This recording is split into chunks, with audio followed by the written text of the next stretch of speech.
Imagine a world where everything stops. No lights, no phones, no cars. Would you know what to do in the first hours after an EMP attack? Today, I'll show you the 13 critical steps you must take to survive when the grid goes down. Let's get started. The very first thing you need to do is confirm what's actually happened. In a moment of sudden darkness, confusion is natural, but clarity is crucial. Take a deep breath and steady yourself. Before you act, you need to be sure you're dealing with an EMP event, not just a routine power outage or a local technical issue. Don't panic. Look for the signs around you. Is it just your home, or is the entire neighborhood dark? Are streetlights, businesses, and even traffic signals out? These are important clues. Check your electronics. If your phone, laptop, flashlight, and even battery-powered devices are all unresponsive, it's a strong indicator that something more serious than a blackout has occurred. In an EMP event, nearly all modern electronics will fail instantly and completely. Step outside and observe your surroundings. Are cars stalled in the streets, some stopped in odd places as if they died mid-drive? Are traffic lights completely dark, and is there an eerie silence with no hum of engines or electronics?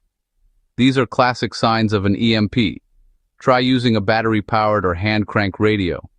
If you only get static on every channel, and there's no emergency broadcast or news, that's another strong clue.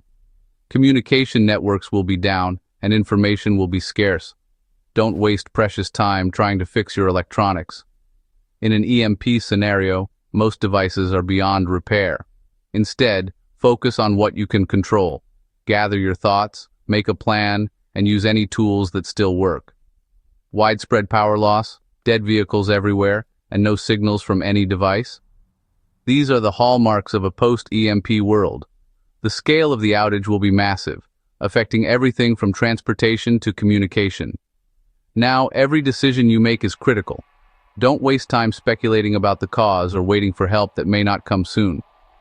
Start gathering essentials: water, food, first aid, and anything else you might need to get through the next few days.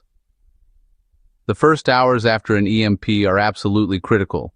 Your ability to stay calm, assess the situation, and act quickly will make all the difference. Let's move to the next step and learn how to survive in this new reality. In any emergency, water is your absolute top priority.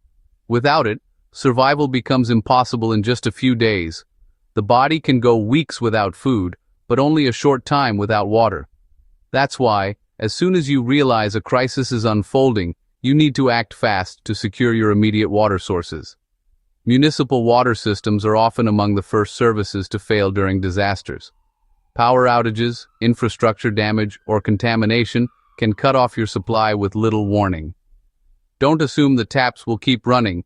Prepare for them to stop at any moment.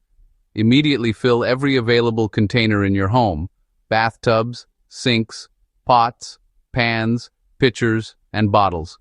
Even buckets and coolers can be pressed into service. The goal is to capture as much water as possible before the pressure drops or the supply is cut off.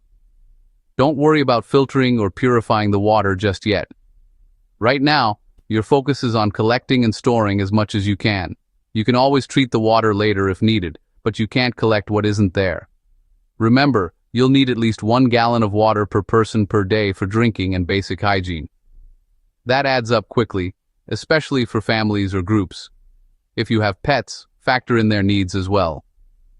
Don't overlook hidden sources. Your hot water heater can hold 30 to 50 gallons of clean water. Learn how to access it safely by locating the drain valve at the bottom of the tank. The toilet tank, provided it's clean and free of chemical cleaners, can also be a valuable backup source. Every drop you can gather now increases your chances of staying healthy and hydrated. Secure this water buffer immediately. Having a supply on hand buys you precious time to plan your next steps, reduces stress, and keeps you and your loved ones safe as the situation unfolds. Next, protect any surviving electronics from further pulses. Build a Faraday cage using a metal trash can lined with cardboard. Place radios, flashlights, walkie-talkies, and spare batteries inside. Seal the lid tightly. Use metallic tape if you have it. A microwave can also shield small devices. Only protect what's essential for survival and communication.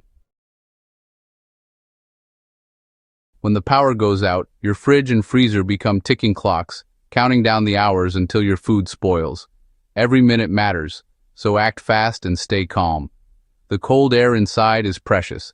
Think of it as your food's last line of defense. The less you open the doors, the longer your food will stay safe. Start by taking a quick but thorough inventory of everything inside your fridge and freezer. Write down what you have, especially the most perishable items like dairy, leftovers, and raw meats. Try to keep the doors closed as much as possible to trap the cold air inside. Every time you open the door, you lose valuable cold. Focus on the foods that will spoil first. Remove milk, leftovers, and raw meats, and set them aside to use immediately. These items are the most vulnerable and should be your top priority for consumption or preservation. Cook as much of your perishable food as you can right away. Even if you can't eat it all now, cooked food lasts longer than raw. Use a gas stove, grill, or even a campfire if you have to.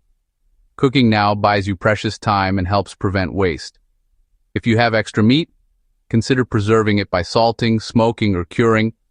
These traditional methods can keep your food safe for days or even weeks without refrigeration. Don't let valuable protein go to waste if you can help it.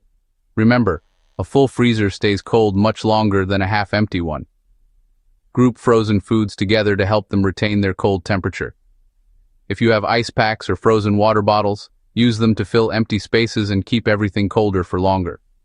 If you have the means, try dehydrating fruits and vegetables. A solar dehydrator or even a sunny windowsill can help preserve produce for weeks. Dehydrated foods are lightweight, nutritious, and easy to store. Every calorie you save now could make a big difference later. Be mindful of your portions and plan meals carefully. In uncertain times, making your food last is just as important as finding more.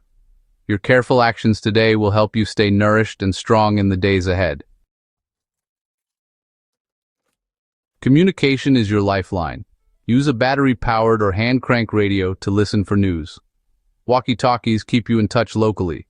Set check-in times and channels to save battery. Create a neighborhood meeting point and simple signals.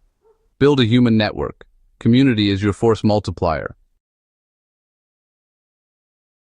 Most cars are dead, but the battery might be salvageable. Disconnect the battery, negative terminal first. If possible, shield it in a Faraday cage or wrap in foil. A working car battery can power radios or charge devices. It's a long shot, but worth the effort.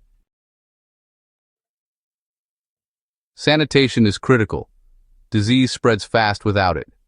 Use a twin bucket toilet, one for urine, one for solids.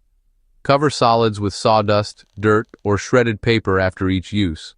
Store waste away from living and water areas. For long-term, dig a latrine at least 100 yards from camp. Proper waste management keeps your group healthy. Without power, temperature control is up to you. In cold, consolidate into one room, insulate windows, and layer up. Set up a tent indoors for extra warmth. In heat, block sunlight, keep windows covered by day, open at night. Stay hydrated and avoid exertion during peak heat.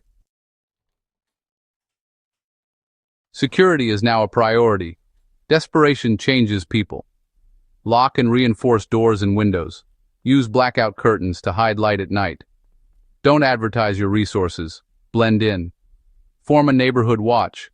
There's strength in numbers. Set patrols and signals. Community is your best defense. Inventory everything. Food, water, medical supplies, fuel. Write it down. No guessing. Calculate daily needs and how long supplies will last. Ration strictly, divide daily portions for each person. Secure main supplies and distribute rations each morning. Discipline now means survival later. Electric stoves are useless. Use safe, off-grid cooking. Cook outdoors with a camp stove or grill if possible. Never use charcoal or propane grills indoors. Use sterno or a fireplace for indoor cooking. Ventilate well. Solar ovens and rocket stoves are efficient, renewable options. Learn these methods now. They're essential. Structure keeps morale up. Create a daily routine. Wake at sunrise, assign chores, and schedule rest. Rotate tasks: water, food, security, education. Gather each evening to share meals and plans. Routine builds resilience and keeps your group strong. Stay flexible. Adapt as the situation changes.